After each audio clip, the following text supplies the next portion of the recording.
Najlepše je to, ko prideš zjutraj, vsi so zaspani, nobenemu se da resno delati, ampak vsi smo zagnani, totalno. Mislim, da je prav raznovrstnost prednost, ker imamo ljudi zelo različnih profilov in tudi zelo različnih panog. Skupno jim je pa ta želja potem, da bi nekaj naredili sami.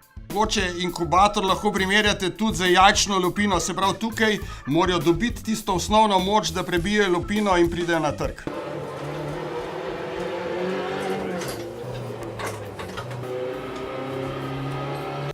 Najboljše je v bistvu to, da se lahko učiš iz napak od drugih. Karkoli rabiš, vpraša soseda. Veliko jih je v podobni situaciji, verjetno kot si ti, ali pa kak korak naprej in ti ravno zaradi tega lahko zelo dobro svetujejo.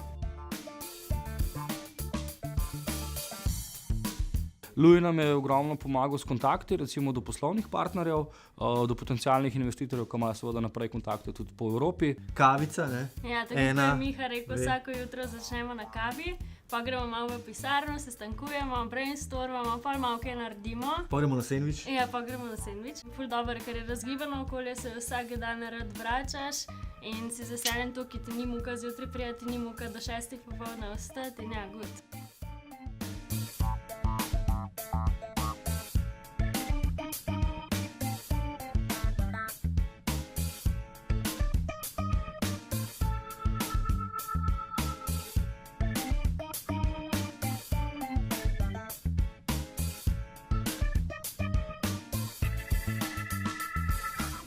Kaj to dela zdaj promo za Lui? A ti smoš, za kaj se gre? Ja, super. Dela promo video za Lui. A veš, vsak forum, ki imaš, če imaš kakšno kritiko, gor izpade bolj kredibilen, ne? Mi da smo ta kritika. Če bi prosim začele ženske se ukvarjati s startupi. Ja, hitro. To je najbolj sporočilo Ja, za danes. ker je kvota Katastrofalna.